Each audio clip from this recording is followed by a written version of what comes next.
Eh ouais les amis, elle est de retour. J'espère que vous allez bien. Et honnêtement, quel plaisir à chaque fois de réécouter cette instru, cette symphonie, cet hymne de la Ligue des Champions.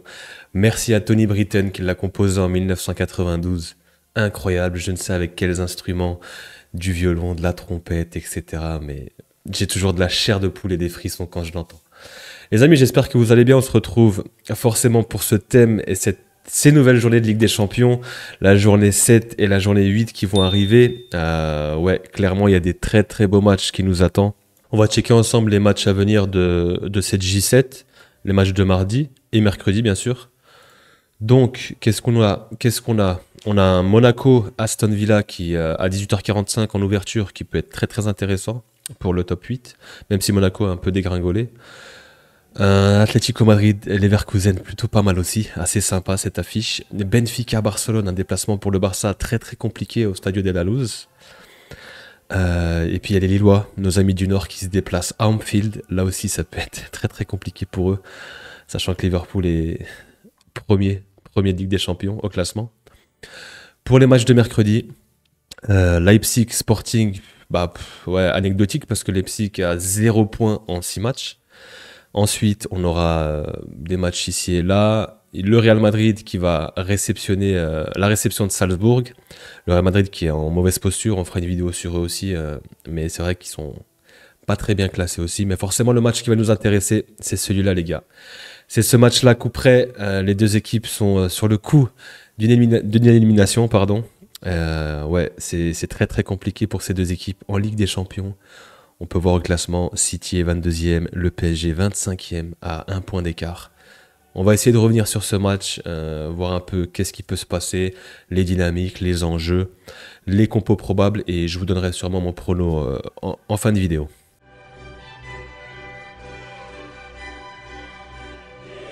On va commencer par le Paris Saint-Germain, qui pour le coup euh, a fait une très bonne fin d'année.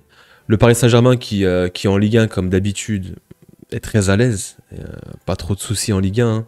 On peut regarder ses derniers matchs au mois de décembre. Le PSG nous avait laissé sur une victoire 3-0 contre Salzbourg. Très très importante cette victoire, qui leur permet d'avoir 7 points en 6 matchs, ce qui est peu, hein, clairement. Il y a eu ce match en Ligue 1 contre Lyon, victoire assez facile, enchaîné par Monaco. Voilà, c'était quand même deux gros de Ligue 1, deux gros morceaux, et le PSG a su gérer ces deux gros matchs. En Coupe de France, c'est passé au penalty. Il y a eu cette finale de Supercoupe où il s'est pas passé grand-chose contre Monaco. Et derrière, voilà, une petite victoire de buts à 1 contre Saint-Etienne. Un match compliqué en Coupe de France contre Espali. Et cette victoire hier contre Lens de buts à 1. Voilà, c'est un PSG qui maîtrise ses vis-à-vis, qui maîtrise la Ligue 1 comme d'habitude. Voilà, c'est un PSG qu'on connaît depuis des années maintenant, qui en Ligue 1 est très très à l'aise, très facile. Par contre, en Ligue des Champions, bah voilà, ça pêche toujours un peu. Hein. C'est une équipe, on sait absolument pas dans quel état elle va arriver. Ce qu'on sait, c'est que le PSG en Ligue des Champions, à domicile, c'est quand même une valeur sûre, honnêtement. On se souvient de ce 2-0 à domicile contre City, justement, en 2021. Il y avait eu une défaite aussi, ici 2-1, mais généralement, un match nul ici beaucoup plus tôt en 2016. Généralement, le PSG à domicile en Ligue des Champions, c'est assez solide. Cette saison, ils ont perdu juste contre l'Atlético Madrid.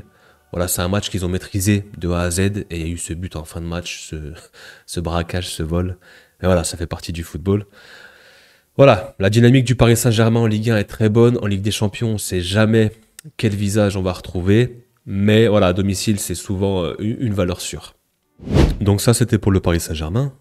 Pour ce qui est de Manchester City, voilà, c'est une équipe qui est malade cette saison, qui est en très très grande difficulté. Le City de Guardiola n'a jamais connu ce genre de forme, de méforme plutôt.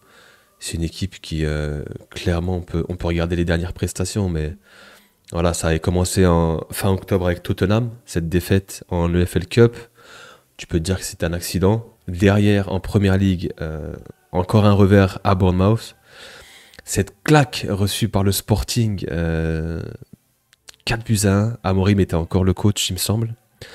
Derrière, il y a encore cette défaite à Brighton. Ça commence à faire beaucoup. Voilà, il y a eu un enchaînement de 10-11 matchs sans victoire. Voilà, ils ont retrouvé la victoire contre Nottingham Forest qui va très très bien cette saison en Première Ligue. Et derrière, il y a encore des revers en Ligue des Champions, notamment au déplacement à la Juve. La défaite dans le derby contre United. Et encore une défaite derrière contre Aston Villa. Voilà, c'est une équipe qui va pas bien. C'est une équipe qui est très malade, même si sur ces 3 derniers matchs, il y a 3 victoires, il me semble. Exactement. Il y a un match nul hier contre Brentford. Voilà, c'est une équipe qui retrouve des couleurs petit à petit, mais qui n'est pas non plus rassurante. Quand on regarde l'effectif, quand on regarde l'équipe en elle-même, il y a des joueurs qui ont du mal. Je reconnais plus Akanji, qui était pour moi un des meilleurs défenseurs de PL. Ruben Dias, c'est pareil. Guardiol, qui est sur tellement de photos de famille, sur des buts, sur des défaites. C'est très très compliqué pour lui aussi en ce moment. Il y a le petit Lewis qui joue à droite. Enfin bref. C'est une équipe qui est malade, mais ouais, qui retrouve un peu de forme sur ces dernières prestations. Pas une bonne nouvelle pour le Paris Saint-Germain, forcément. Voilà, on sait qu'ici, sur ce match contre Brentford, il me semblait qu'ils menaient 2-0. Et ouais, c'est ça. Ils menaient 2-0, ils ont toujours des problèmes défensifs. Et d'ailleurs, qu'ils se font égaliser à la 90e. Ouais, c'est encore compliqué pour le City de Guardiola, qui n'est pas rassuré, qui a encore des difficultés, qui a encore des soucis. Et en Ligue des Champions, bah, c'est pareil. Il y a eu beaucoup de revers. On va essayer de voir ça dans le classement, mais Manchester City, ouais. Il y a eu cette défaite contre la Juve, cette grosse claque contre le Sporting, un match nul contre Feyenoord. On se souvient de ce match nul, les gars, où clairement, je crois qu'il menait 3-0, je suis pas sûr, mais c'est vrai que là aussi, c'était assez fou. Si j'arrive à remonter à ce 3-3,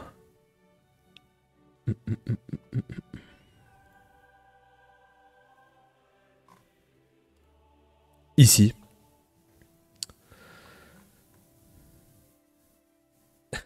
c'est fou. Manchester City qui menait 3-0 à la 53e. C'était une victoire très très importante pour pouvoir se reclasser dans le haut du tableau.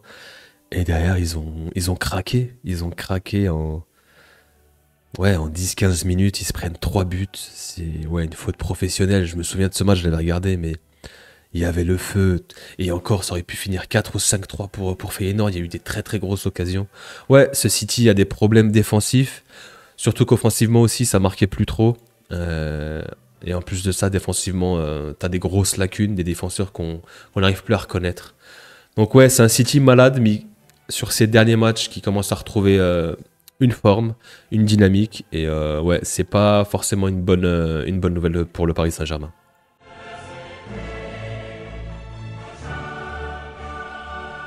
Si on passe à l'enjeu du match, c'est très très simple. Euh, c'est critique. C'est la sonnette d'alarme. Les deux équipes sont aux portes des barrages. Le Paris Saint-Germain est virtuellement éliminé. Clairement, il est 25e avec 7 points. Et City est à un petit point devant à la 22e place. Clairement, la qualification est en grand danger. Il reste 2 journées. Le Paris Saint-Germain va affronter City. Et ensuite, il y aura cette finale. Tout dépend du match et du score et du résultat de City. Mais il y aura cette finale contre Stuttgart. Stuttgart qui est juste derrière avec 7 points qui, eux aussi jouent cette qualification. Donc ouais, clairement, le Paris Saint-Germain est en grand danger. Le Paris Saint-Germain reçoit City. Le Paris Saint-Germain à domicile doit se montrer convaincant, conquérant, et doit se mettre à l'abri pour récupérer ses 3 points.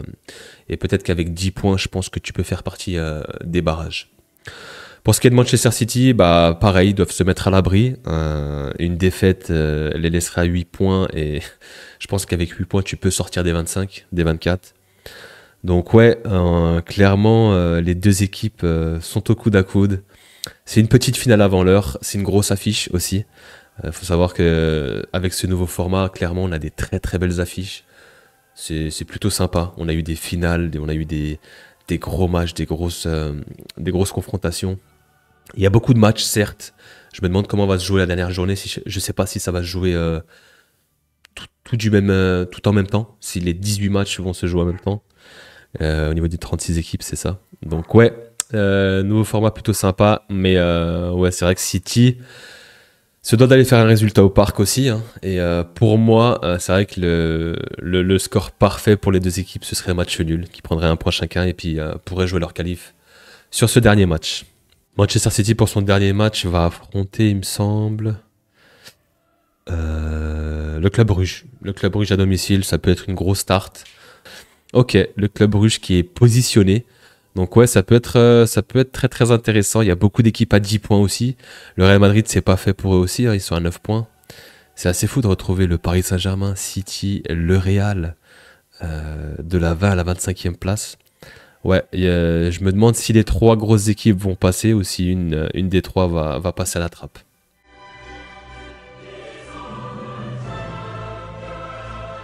Pour moi, il y a un facteur qui va être déterminant, c'est les latéraux. Pourquoi les latéraux? Je m'explique. Euh, les latéraux du côté du Paris Saint-Germain, Nuno Mendes à gauche qui pour moi va faire de gros dégâts, j'imagine. Il aura Lewis en face de lui. On sait que Nuno Mendes est très très porté vers l'attaque. Il est très très offensif, il apporte beaucoup. S'il est dans un grand soir, s'il est dans un bon jour, il peut vraiment être décisif, il peut vraiment faire très très mal à ce côté droit de City. C'est pareil pour Achraf Hakimi qui est pour moi le meilleur joueur, le meilleur parisien depuis ce début de saison. Qui lui à droite aura de son côté Gvardiol qui est en très très grande difficulté cette saison. Pourtant c'était un super défenseur, très prometteur. Force est de constater que cette saison, mis à part les quelques bangers qu'il a mis en dehors de surface, défensivement c'est très compliqué. Il a été sur beaucoup de buts, beaucoup d'erreurs, beaucoup de lacunes défensives cette saison. Et il est à l'origine de City qui est moins bien. Et je pense qu'Achraf Hakimi va lui faire très très mal sur le côté droit. Ouais, pour moi, les latéraux auront un rôle très très important dans ce match et peuvent faire la différence sur les côtés, sachant que c'est le point faible de City cette saison.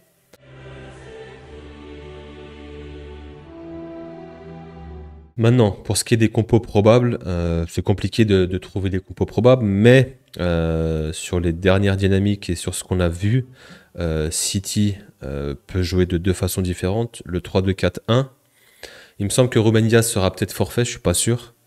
Donc City peut se présenter comme ça, ou en 4-1-4-1. Et peut-être que Ake peut basculer à gauche, Guardiola retrouver l'axe, ou l'inverse. Et ici, Akanji sera dans l'axe, et ici ce serait Rico Lewis, il me semble. Ouais, un petit doute sur les deux là. Guardiola à gauche, Ake dans l'axe ou l'inverse. Et Lewis à droite. Donc, comme j'ai dit, les latéraux, c'est très très compliqué. Ils ont un peu le même problème que nous, le Real Madrid, au niveau des latéraux. Ils n'ont pas des vrais latéraux de métier. Mais ouais, faudra faire attention à Haaland, forcément à De Bruyne qui revient en forme, Foden qui se remet à marquer. Savigno qui a été dangereux et décisif lors de ses derniers matchs. Donc ouais, pour City, petite interrogation, 4-1-4-1 ou peut-être en 3-5-2, en 3-4, en 3-5-1 même, 3-6-1, 3-2, 3-2-4-1 plutôt, je vais y arriver. Pour ce qui est de la compo probable du PSG, je pense qu'il n'y aura pas trop de surprises. Luis Enrique va sûrement aligner un 4-3-3, je pense. Donc, Nuno Mendes à gauche, Marquinhos, je ne sais pas s'il est forfait, Pacho sera ici. Ici, ce sera sûrement Marquinhos. Et ici, Achraf. Si j'arrive à le retrouver. Ici. Un milieu à 3, je pense que ce sera João Neves, préféré à Zaïre Emery. Fabien Ruiz qui a fait un très très bon match apparemment hier. Et devant Dembélé, qui était malade, mais qui sera sûrement disponible, je pense. Et devant, grosse interrogation encore sur le numéro 9.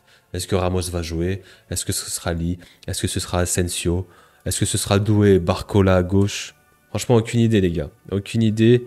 Voilà, le Luis Enrique, à chaque fois, nous pond des compositions assez plus folles l'une que l'autre. Mais je pense que ce sera un 4-3-3, ça peut ressembler à ça. Je pense que ça pourrait ressembler à quelque chose comme ça. Je sais pas s'il est capable de faire débuter Ramos, même si j'y crois pas.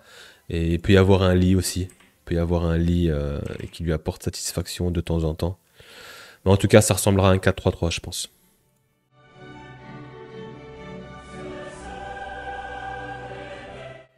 Ok, si on passe au prono, honnêtement les gars, c'est très très compliqué à pronostiquer. Pour moi, c'est un flip de 35, de 70. Je pense avec les jours qui vont arriver, ça va se rééquilibrer. Ce sera sur un 2,50, 2,50, je pense. Le PSG est légèrement favori. Le PSG, comme j'ai dit, à domicile en Ligue des Champions, c'est une valeur sûre. Il y a un Manchester City qui est malade cette saison, qui va revenir quand même, qui revient à ses derniers matchs, qui retrouve un peu un gain de forme, un gain d'énergie, qui se remet à marquer. Honnêtement, c'est très très compliqué. Moi, dans un premier temps, je partirais sur un nul. Et je verrais bien un match nul entre ces deux équipes. Ça arrangerait tout le monde. Et les deux essaieront de jouer leur dernier match comme une finale pour se qualifier. Mais je mettrais quand même un léger avantage au PSG. Peut-être la double chance PSG au nul dans un combiné, ça peut être pas mal à 1,43. Pourquoi? Bah, parce que comme j'ai dit, les latéraux, ça va être très très important, ça va être un facteur primordial. Si Hakimi et Mendes sont dans un très très grand jour, ils peuvent faire très très mal à Manchester City sur les côtés. Et ouais, je mettrais un léger avantage au PSG. Peut-être une victoire 2-1 ou 1-0, ou peut-être un match nul. Voilà, honnêtement, ça va être très très compliqué. Je pense que ça va être un match serré dans tous les cas. Voilà les gars, on a fait le tour sur ce match, sur cette preview entre le PSG et City. C'est un match coup près, c'est un match très important pour les deux équipes. Ils sont aux portes des barrages. On fera la preview du match du Real aussi. Soit la preview, soit le débrief, on verra si j'ai le temps. En tout cas, voilà, j'espère que vous avez kiffé la vidéo. N'hésitez pas à liker, commenter, partager. Merci à tous ceux qui le feront, qui donnent de la force en tout cas. Et sur ce, je vous souhaite une bonne fin de week-end. Et on se revoit la semaine prochaine pour la Ligue des Champions. On a hâte. Prenez soin de vous les amis. Peace.